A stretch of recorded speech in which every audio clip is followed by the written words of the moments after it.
चलो सिरपुर अंतर्राष्ट्रीय बौद्ध परिषद एवं सांस्कृतिक महोत्सव। आर्कियोलॉजी की स्टूडेंट अनन्या ने जो दो मांग रखी है राज्य शासन से, वो बेहद गंभीर अकादमिक दृष्टिकोण से है। उसने मांग की है कि जो खुदाई उत्खनन होता है और उस उत्खनन की रपट वहीं के वहीं तैयार की जाती है। हर एक इंच को खोदने के बाद वहाँ से क्या मिला, मिट्टी का जो स्तर होता है, उसकी लेयर होती है, उस स्तरीकरण में कौन कौन से परिवर्तन हुए हैं ये तक दर्ज होता है। तो बाकी आप और सोचिए कि उससे जो प्राप्त होने वाली चीज़ें हैं, वहाँ जो भी वस्तुएं प्राप्त हो रही हैं, चाहे वो ईंट हो, चाहे वो मूर्ति हो, चाहे कोई आकृति हो, उन सब का दर्ज होना अकादमिक दृष्टिकोण से कितना महत्वपूर्ण है। यदि ये रिपोर्ट तैयार नहीं की जा रही है तो हम अपने जीवंत इतिहास के साथ कितना बड़ा अन्याय होने दे रहे हैं, ये मुझे तो पता ही नहीं था। अच्छा हुआ कि उसने ये बात कह ली, तो मुझे इस बात की गंभीरता का बतौर अध्यापक एहसास हो रहा है कि इससे इतिहास को कितना गोलमाल किया जा रहा होगा और कितना गोलमाल किया जा सकता है जो हमारे सामने उपलब्ध है। तो आप सब से, जो भी यहाँ बैठे हुए हैं, आप सब से मेरा निवेदन है कि आप सब राज्य सरकार से, भारत सरकार से ये मांग करें कि जो भी उत्खनन हो रहा है, सिरपुर में हुआ है, उसकी प्रॉपर रिपोर्ट चाहिए। प्रॉपर एक एक इंच की खुदाई में क्या मिल रहा है, हमको ये चाहिए। दूसरी मांग उसने बहुत महत्वपूर्ण रखी कि जो ट्रेन है, सर्किट, बौद्ध सर्किट ट्रेन है, जो केवल नॉर्थ के दोनों ही राज्यों में और बल्कि नेपाल को भी छूते हुए घूमती है, उसके बाद उसको यहाँ तक बढ़ाया जाए और सिरपुर उसमें शामिल किया जाए। एक तो ये अकादमिक तौर पर जो टूरिज़्म यहाँ विकसित होगा वो तो होगा ही, साथ में यहाँ पर भी जो रोजगार के अवसर विकसित होंगे वो भी बहुत महत्वपूर्ण होंगे। इसके साथ एक जो पिछले वर्ष रतनलाल जी यहाँ नहीं हैं, हम लोगों ने पिछले वर्ष 2 मांगे यहाँ की थी और उसको राज्य सरकार ने स्वीकृति प्रदान की थी। ये बताते हुए मुझे आप लोगों को बहुत हर्ष हो रहा है। आप लोग सुनना तो चाहते हैं ना? तो मैं महत्वपूर्ण चीज़ें बता रही हूँ आप लोगों के साथ, जो हमारे छत्तीसगढ़ को महू घलो छत्तीसगढ़ के बेटी हो दादा, मोरो लतानी सुन ले, महू कुछ कहे बर आए हम।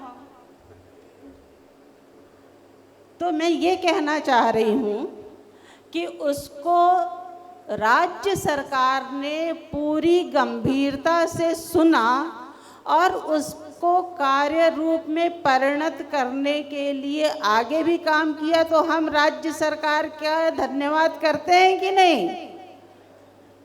राज्य सरकार को हम सारे के सारे बहुत धन्यवाद करते हैं। और उसका प्रमाण मेरे पास ये है कि क्रमांक F3/2021/38-2 नवा रायपुर अटल नगर रायपुर,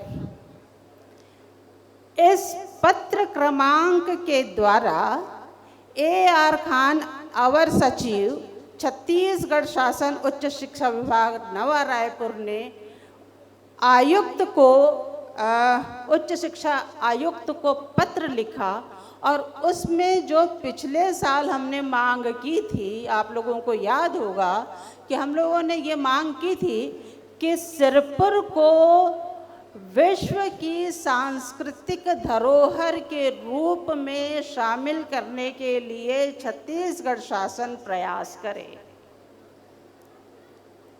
इस मांग पर कार्य चल रहा है। और दूसरी मांग हमने की थी कि छत्तीसगढ़ में महासमुंद में अंतर्राष्ट्रीय बौद्ध विश्वविद्यालय की स्थापना हो।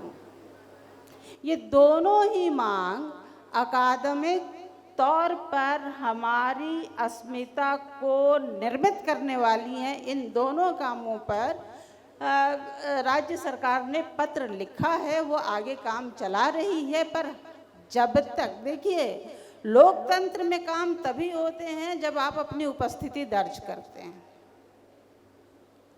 लोकतंत्र में कहा जाता है कि काम तभी होगा जब कागज का पेट भरा जाएगा। तो आप लोगों से मेरा फिर से निवेदन है, बल्कि मुझे निवेदन तो करना ही नहीं चाहिए, ये तो हमारा कर्तव्य बोध है। ये हमारा कर्तव्य है कि आप लोग सतत इस पत्र क्रमांक को लेकर के, ये पत्र नरेश जी आपके पास आया है, नरेश साहू को ये पत्र भेजा गया था। उस पत्र को आप जितने भी हमारे संगठन हैं उन सबके पास भेज दीजिए और उस पत्र का आधार लेकर के, उसका रेफरेंस लेकर के, उसको संलग्न करते हुए सारे के सारे संगठन राज्य सरकार को सतत पत्र लिखते रहें और आवाज़ उठाते रहें कि आपने हमारी मांग के लिए पत्र तो लिखा, अब आगे क्या। जब तक आप पूछेंगे नहीं तो माँ का लोग दूध नहीं दे, माँ भी दूध नहीं पिलाती जब तक बच्चा नहीं रोता है। तो कम से कम हम लोग अपनी आवाज़ें उठाएं। मैं बहुत शुक्रगुजार हूँ इस बात के लिए भी। ये महत्वपूर्ण 3-4 चीज़ें थी मेरे पास कहने को आज बुद्ध पूर्णिमा के अवसर पर। अब मैं अपनी बात पर आती हूँ। मुझे डर था कि बात कहते कहते हम लोग थोड़े से बहक भी तो जाते हैं, कहीं इधर उधर ना हो जाएं और भूल ना जाएं कि ये महत्वपूर्ण बातें मुझे कहनी थी। तो मैं आप लोगों का इस मंच के माध्यम से ये याद करना चाहती हूँ कि ये लगातार, शायद बीच में 1 वर्ष का 2 वर्ष का कोई गैप हुआ होगा, मैं लगातार आ रही हूँ छत्तीसगढ़ के सिरपुर महोत्सव में। और जब से ये आरंभ हुआ है, जो मेरी जानकारी में है, जहाँ मैं थी, तो मैं आदरणीय नरेंद्र जी को भी याद कर, नरेंद्र ही नाम है ना उनका, है हाँ, तो उनको भी याद करना चाहती हूँ कि उन्होंने एक भव्य स्वरूप प्रदान करते हुए हमारी आँखों में एक सपना बोया कि कार्यक्रम इस तरह से किया जाना चाहिए। Thank you, hats off Narendra ji. मैं यहाँ पर साहू जी को यस, रघुनंदन साहू जी को भी का भी सम्मान करती हूँ। मैं जागृत साहब का सम्मान करती हूँ। मैं नरेश साहू का सम्मान करती हूँ। मैं उन तमाम लोगों का सम्मान करती हूँ जिन लोगों ने बौद्धिज़्म को समझने की दिशा में अपने कदम आगे बढ़ाए। अब मैं ऐसा क्यों कह रही हूँ? बौद्धिज़्म, जैसे ही हम बुद्ध को याद करते हैं तो आप देख रहे हैं कि यहाँ पर कुछ उससे कॉमिक स्केचेस के माध्यम से बुद्ध को बताने का प्रयास किया गया है। बच्चे छोटे छोटे हैं, प्रयास कर रहे हैं। तो बुद्ध के यहाँ जो लोग दीक्षा प्राप्त करते हैं, जो उन्हीं के संघ में शामिल होते हैं, क्या उनका ब्राह्मण होना अनिवार्य है? क्या उनका क्षत्रिय होना अनिवार्य है? क्या उनका वैश्य होना अनिवार्य है या उनका शूद्र होना अनिवार्य है या स्त्री होना अनिवार्य है, फलाना ढिकाना, जितने भी आप विभाजन सोच सकते हैं, इसका मतलब है कि उस व्यक्ति के सामने मनुष्य के अलावा कोई दूसरी पहचान नहीं थी। और चूंकि उनके सामने कोई दूसरी पहचान नहीं थी, इसलिए हर वो व्यक्ति जो ज्ञान हासिल करना चाहता था, जो स्वतंत्रता को मायने देना चाहता था, उसके साथ वो चल रहे थे।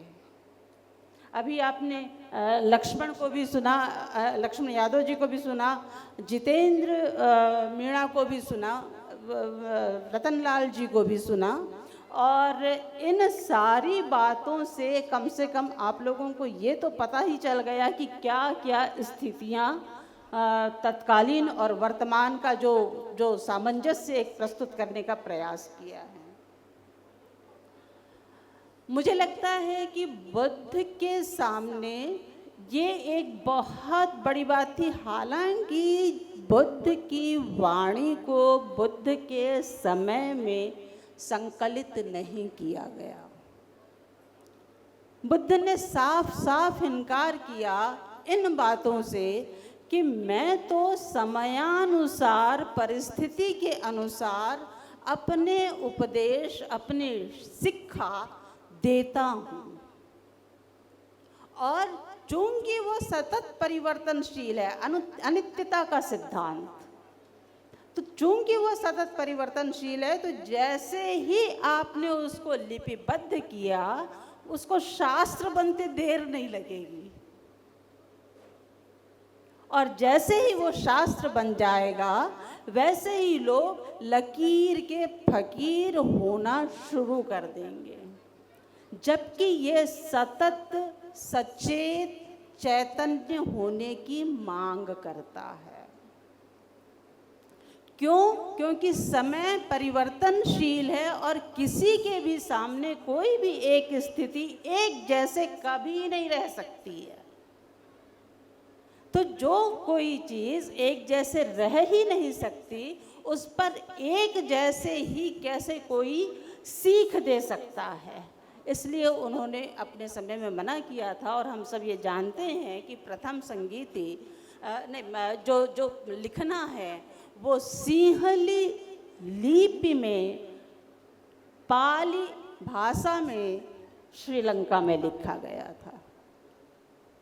अब मेरे सामने बतौर अध्यापक एक बात ये खड़ी होती है कि बतौर अध्यापक भी और बतौर विद्यार्थी भी, दोनों ही स्थितियाँ कि मैं यदि विद्यार्थी हूँ और मेरे सामने मेरा अध्यापक कोई बात कह रहा है, तो बतौर रिसीवर क्या मैं वही रिसीव कर रही हूँ जो डिलीवर किया जा रहा है, जो प्रस्तुत किया जा रहा है, जो मेरे सामने बताया जा रहा है, क्या वह जैसे का तैसा, खासकर तब जब वो दर्शन की भूमिका पर हो, दर्शन के प्लेटफॉर्म पर जाकर के हम बात कर रहे हों, तो क्या वह वैसा ही होता है जैसा डिलीवर करने वाला डिलीवर कर रहा है। और जब ये उस वक्त ही नहीं होता, तो बुद्ध के इतने सालों बाद जो बातें बुद्ध के द्वारा कही गई थी, जिसको संघ के द्वारा स्मृतियों के आधार पर लिखा गया, हम कैसे मान लें कि वो शब्दशः वही कहा गया है जो तथागत गौतम बुद्ध ने कहा है। इसलिए जब 15 अक्टूबर 1956 को दीक्षा के बाद, सामूहिक दीक्षा के बाद, डॉक्टर अंबेडकर ने प्रेस कॉन्फ्रेंस ली थी, और उस प्रेस कॉन्फ्रेंस में पत्रकारों ने सवाल किया कि डॉक्टर साहब, यहाँ तो पहले से ही महायान, हीनयान, वज्रयान है, आप किस में जाते हैं? तो डॉक्टर अंबेडकर ने तुरंत, मतलब उस आदमी ने कितना पढ़ा होगा और कितना गढ़ा होगा और कितना आत्मसात किया होगा, उन्होंने तुरंत ही कहा कि मैंने बौद्धिज्म को बहुत प्रक्षालित किया है, साफ सुथरा किया है, और इसलिए बुद्धा इन इस धम्मा पर जब बात होती है तो बहुत तेरे भिक्षुओं ने उससे अपनी असहमति दर्ज की थी। तो उन्होंने कहा कि इसको अब नवयान कहा जाएगा। ये मेरी भाषा नहीं है। आप लोग एच.एल. कोसारे का विदर्भातील दलित चळवळीचे इतिहास मला मराठी पण येते, तो उन्होंने ये कहा, बताया, उसमें वो रेफरेंस नोट किया है। भाषण जैसे कहता है सा, कल से रतन लाल जी कह रहे हैं भाषण भाषण, और निश्चित तौर पर डॉक्टर अंबेडकर को यदि समझना है तो उनके डिलीवर किए गए जो भाषण हैं उनको गंभीरता से पढ़ना चाहिए। बहुत खूबसूरती से डॉक्टर अंबेडकर वहाँ खुलते हैं। तो मैं तो बुद्धिज़्म को और किसी नज़रिए से नहीं देख पाती। मेरा नज़रिया बुद्धिज़्म को देखने का वही है जिससे डॉक्टर अंबेडकर देखते हैं, और इसलिए जिस बुद्धिज़्म के पास वो जाते हैं वो मनुष्य मात्र की बात करता है, वो किसी भी प्रिविलेज्ड क्लास की बात नहीं करता।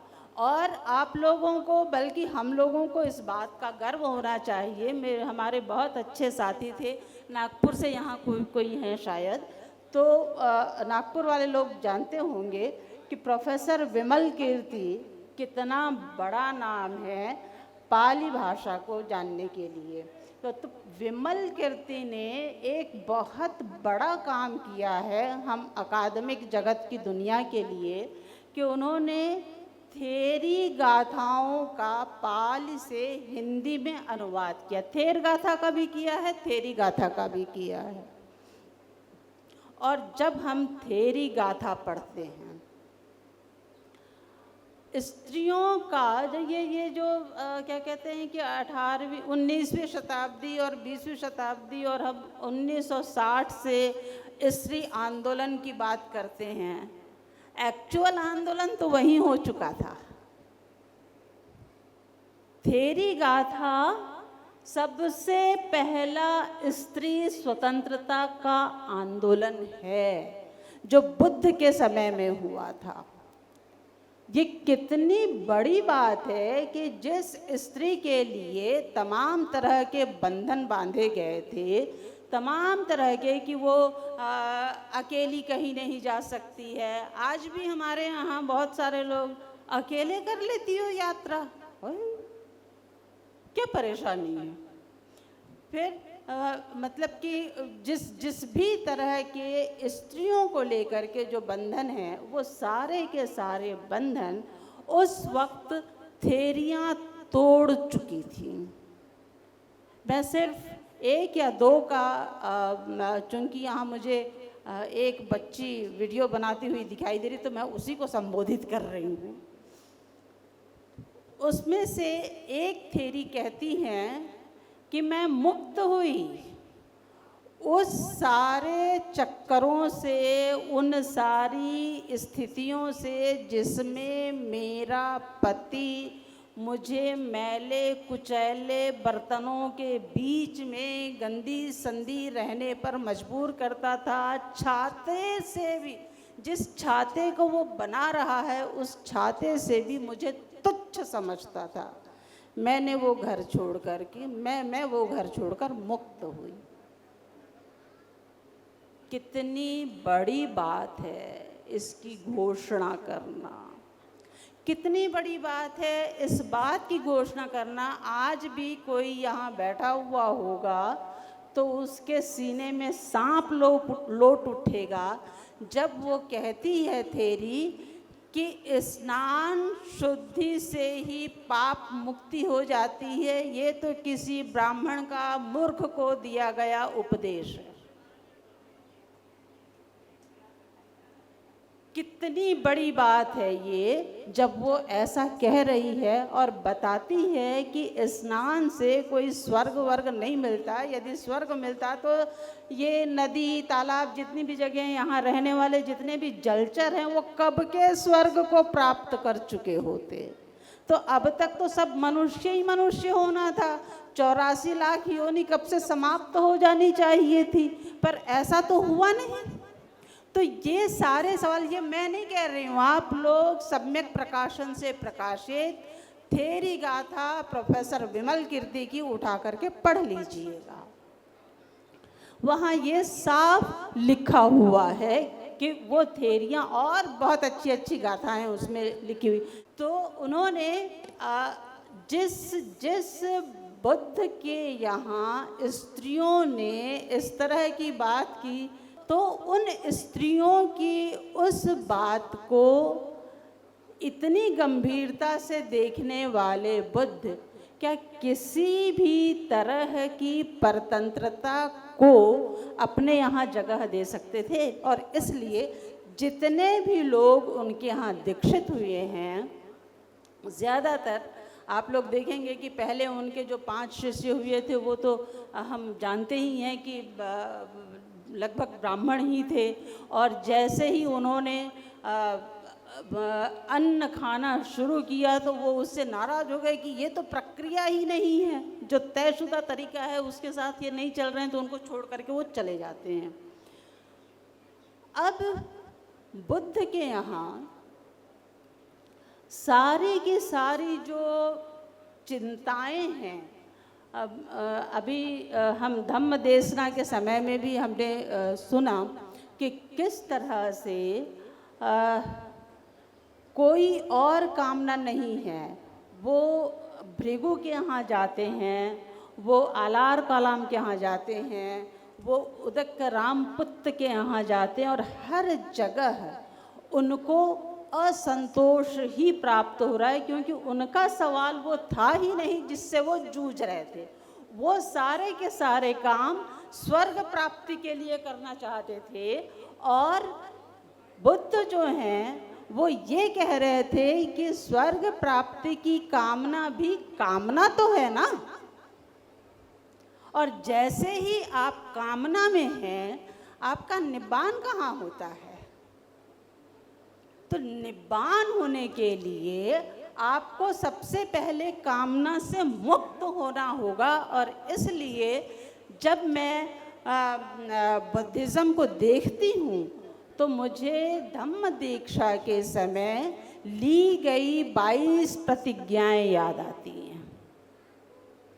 मैं उन 22 प्रतिज्ञाओं के माध्यम से बुद्धिज़्म की तरफ चलने का प्रयास करती हूँ। ये मेरा अपना तरीका है, आप लोग का चाहे और कुछ हो सकता है, आप लोग मुझसे असहमत भी हो सकते हैं। तो वो जो 22 प्रतिज्ञाएं, और उन 22 प्रतिज्ञाओं में मुझे दोहराने की यहाँ कोई आवश्यकता नहीं है कि किस तरह से वो सारी की सारी परिस्थितियाँ जिनके माध्यम से किसी भी तरह का धार्मिक, सांस्कृतिक या फिर भावात्मक, इमोशनल कोई भी पिंजरा तैयार किया जाए और उस पिंजरे के भीतर मुझे रखा जाए। मुझे कारा वाल्डेकर की एक कविता याद आ रही है। उसमें वो कहते हैं, मनुष्य, लक्ष्मण जी सुनिए, कविता सुनिए, ये कविता आपने निश्चित तौर पर नहीं सुनी होगी।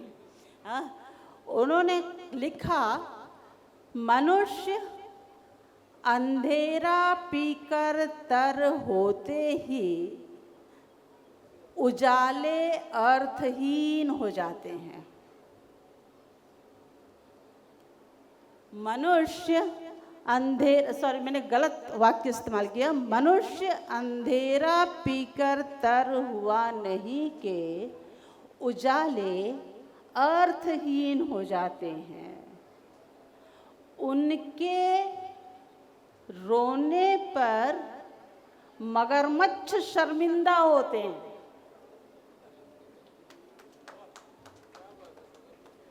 उनके रोने पर मगरमच्छ शर्मिंदा होते हैं और उनके हंसने पर गिद्ध उल्लसित होते हैं।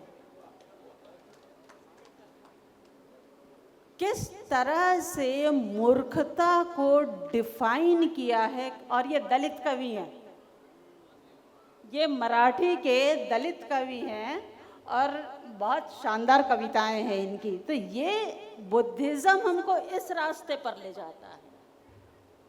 ये हमारा बुद्धिज्म है कि वो किस तरह से ले जा रहा है। और जब 1935 में डॉक्टर अंबेडकर ने धर्म दीक्षा की घोषणा की थी, तो जब मैं काम कर रही थी विदर्भातील दलित चळवळीचे इतिहास पर, तो मुझे पता चला कि विदर्भ में जितने सामाजिक आंदोलन हुए, जितने भी सामाजिक सभाएं हुई, ये इसी तरह की सभाएं, जितनी सामाजिक सभाएं हुई, स्त्रियों की अलग होती थी।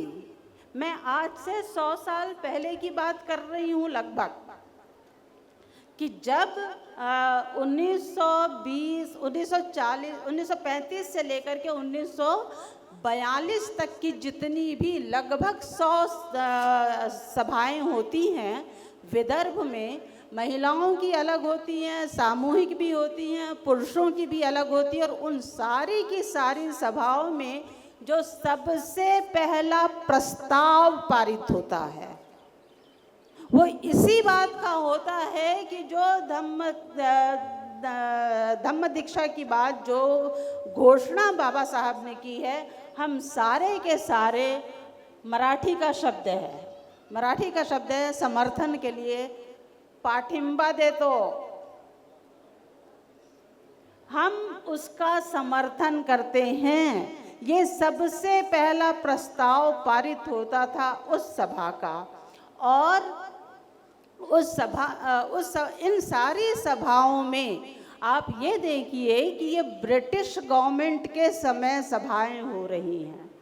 इन सारी सभाओं में भाई ये जो समय आज हम यहाँ पर एंजॉय कर रहे हैं ना, ये जो मैं इतने मज़े से बैठ कर के यहाँ आप लोगों के सामने बातें कर रही हूँ, हम इतने आराम से यहाँ बैठे हुए हैं। आप एक चीज़ और देखिए कि जो धार्मिक जलसे होते हैं, या धार्मिक जलसे नहीं, धार्मिक वो कथाएं वथाएं जो होती हैं, तो आप देखिएगा बीच में एक रस्सी बंधी होती है, एक तरफ स्त्री एक तरफ पुरुष। हमारे यहाँ हमने ये डर निकाल दिया और इसलिए आपको कहीं भी स्त्री कहीं भी पुरुष बैठा हुआ दिखाई दे रहा है।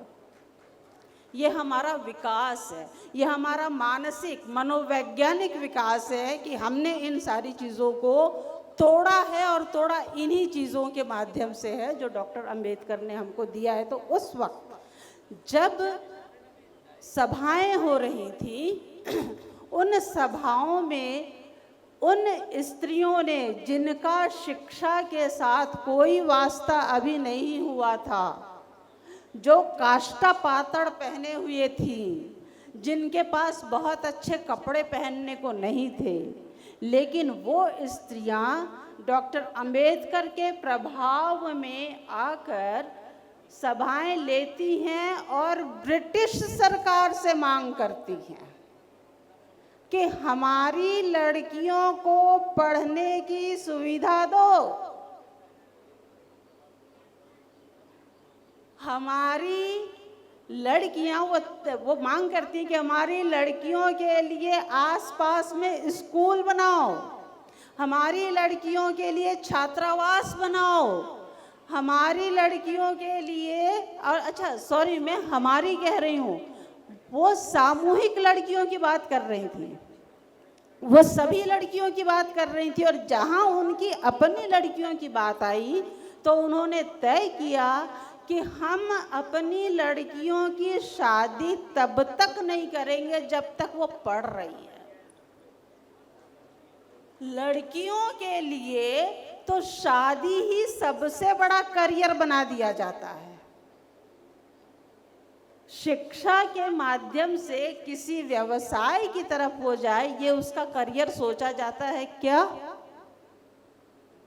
लेकिन ये उस वक्त लड़कियां, वो स्त्रियां कर रही थीं, और फिर उसके बाद थोड़ा सा आगे बढ़ करके अपनी सुरक्षा के लिए वो लड़की और लड़के के लिए एक छोटी छोटी कटार रखने की भी मांग करती हैं। आप लोगों ने भी ये नहीं सुना होगा, वो कटार रखने की मांग करती हैं, छोटी छोटी जूड़े में लगाने के लिए, कमर में खोसने के लिए, कि यदि इनको पढ़, क्योंकि सावित्रीबाई का इतिहास तो उनके सामने था ही। तो जैसे ही उन्होंने देखा कि शिक्षा प्राप्त करने पर बच्चों पर अटैक होते हैं, तो ये भी आत्मरक्षा में कुछ तो करके आ जाए, लेकिन सीधे उसकी मौत ना हो। तो ये हमारे सामने इतिहास है कि किस तरह से, ये मैं मन गढ़ंत बात नहीं कह रही हूँ, एच.एल. कासारे का विदर्भातील दलित चळवळीचे इतिहास आप लोग पढ़ लीजिए।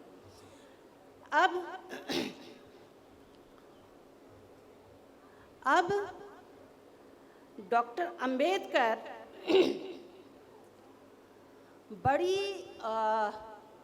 बड़ी मेहनत करते हैं, और चूंकि उन्होंने उपेक्षा का दंश सहा था, उन्होंने जाति का दंश सहा था, उनकी सतत बातचीत गांधी जी के साथ चल रही थी, उनका सतत विरोध हिंदू महासभा, तिलक आदि कर रहे थे।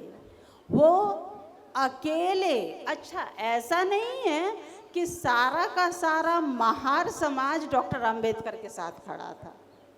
जब विदर्भातील दलित चळवळीचे इतिहास पढ़ते हैं तो कई सारे नाम महारों के आते हैं, जो जाकर के गांधी जी के पक्ष में खड़े हो जाते हैं और अंबेडकर को नकारते हैं। तब भी डॉक्टर अंबेडकर के भीतर कोई शिकन नहीं होती है, और वो इस देश के लिए काम कर रहे होते हैं, और ये देश उनको फिर से बुद्ध से ही मिलता है। वो एक बहुत महत्वपूर्ण भाषण है उनका, उसमें डॉक्टर अंबेडकर कहते हैं, मेरे देशवासी किसी न किसी दिन यह सीख लेंगे कि देश व्यक्ति से महान होता है। मेरे देशवासी किसी न किसी दिन यह सीख लेंगे कि देश व्यक्ति से महान होता है। हो क्या रहा है वर्तमान परिदृश्य में? हो क्या रहा है वर्तमान परिदृश्य में? अब वो कहते हैं, ये भाषण है जो 18 जनवरी 1843 को दिया गया था। गांधी, रानाडे और जिन्ना। तो उसमें वो फिर लिखते हैं, श्री गांधी या जिन्ना की पूजा। आप लोग इसको वर्तमान में अप्लाई कर लीजिए मेरे कथन को। वो लिखते हैं कि श्री गांधी या जिन्ना की पूजा और भारत की सेवा में आकाश पाताल का अंतर है, और वे परस्पर विरोधी भी हो सकते हैं। तो व्यक्ति पूजा तो सच में एक बहुत ही खतरनाक चीज़ है, और इसलिए गौतम बुद्ध के रास्ते वो हम लोगों को सिखाते हैं कि आपके लिए कर्तव्य क्या हो सकते हैं।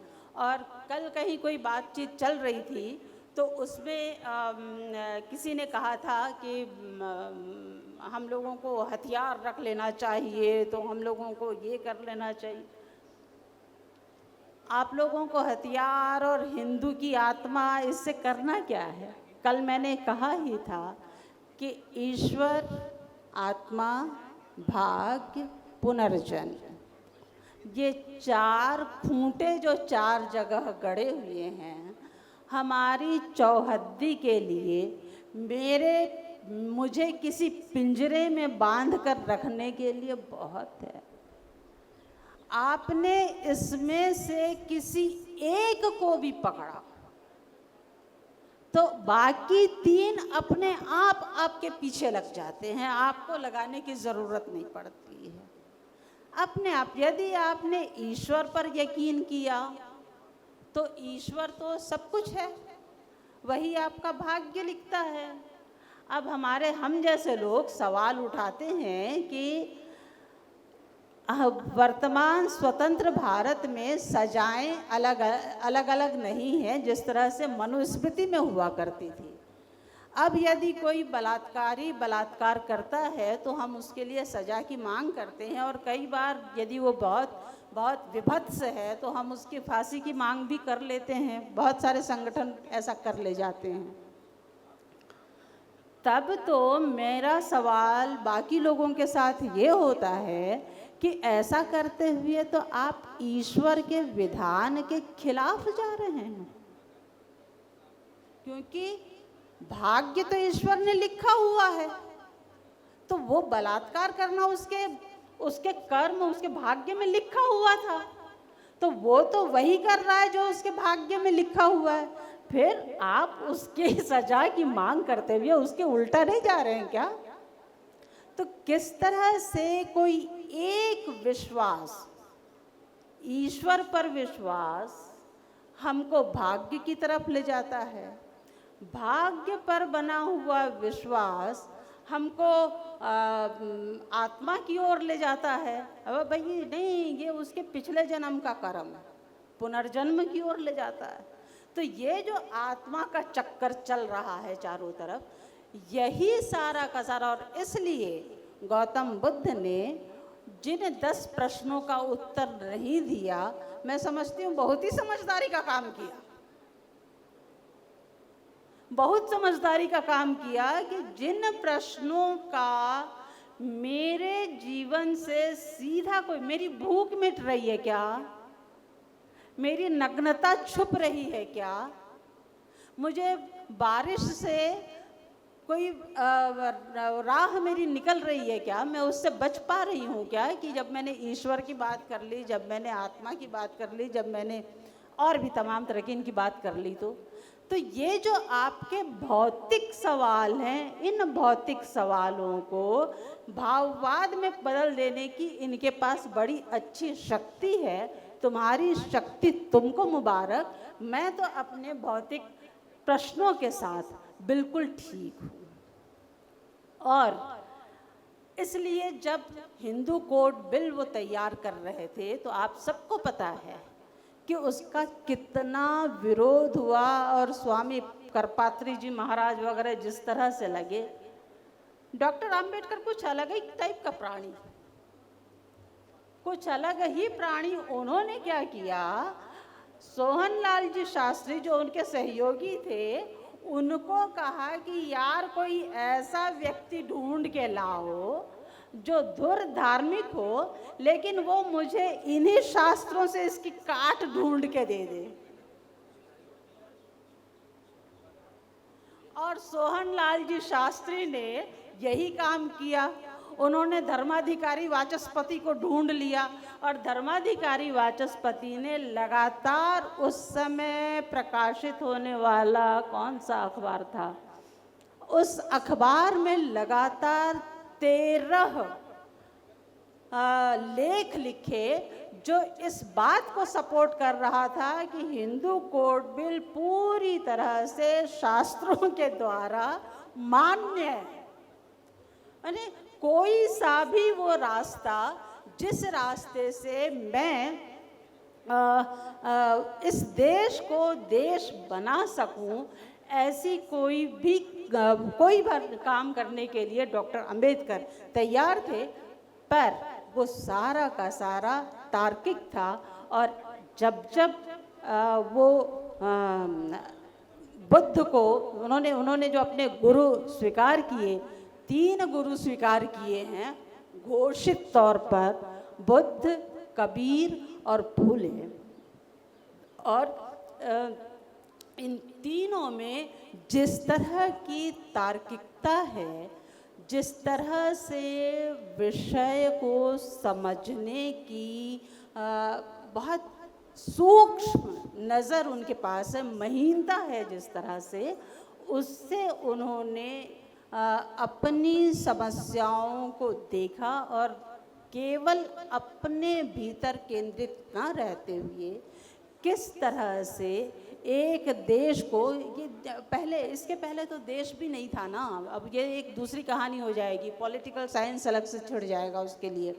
तो ये देश भी नहीं था, देश को देश बनाने के लिए किन चीज़ों की ज़रूरत थी वो उन्होंने बुद्ध के पास बहुत खूबसूरती से पाया। जब हम संविधान की उद्देशिका का वाचन करते हैं और गंभीरता से उसके, भाई मैं तो ये भी कहने को तैयार हूँ, मैं ये कहने के लिए तैयार हूँ कि बुद्ध से बड़ा राजनीतिक व्यक्ति कोई नहीं हुआ। उनका गृह त्याग प्योर पॉलिटिक्स थी, प्योर पॉलिटिक्स।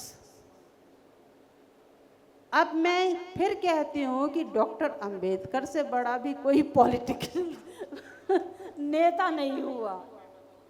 और दोनों के दोनों, क्षमा कीजिए, मैं इन दोनों ही व्यक्तियों के साथ बहस करना ज़्यादा पसंद करती हूँ, तो कभी कभी मेरी ज़ुबान इधर उधर हो जाती है। तो मैं कहती हूँ कि इन दोनों ने ही पॉलिटिक्स को इतनी गंभीरता से समझा कि दोनों ने सत्ता को छोड़ दिया। दोनों के दोनों ने सत्ता को छोड़ा सिर्फ राजनीति के कारण, सिर्फ मनुष्य मात्र के कल्याण के कारण, उनकी कुशलता के कारण कि युद्ध नहीं होना चाहिए, युद्ध के को छोड़ने के लिए, युद्ध को बंद करवाने के लिए किस तरह से गौतम बुद्ध अपनी पूरी की पूरी विरासत में मिलने वाली राजसत्ता को छोड़ते हैं और हिंदू कोड बिल लागू नहीं हुआ, तो डॉक्टर अंबेडकर अपनी कुर्सी छोड़ते हैं। इसलिए गौतम बुद्ध को गंभीरता से समझना, आज की बुद्ध पूर्णिमा का किस अवसर पर, केवल इसी अवसर पर नहीं, केवल बुद्ध पूर्णिमा में ही हम बुद्ध बुद्ध याद करेंगे तो कुछ नहीं कर पाएंगे।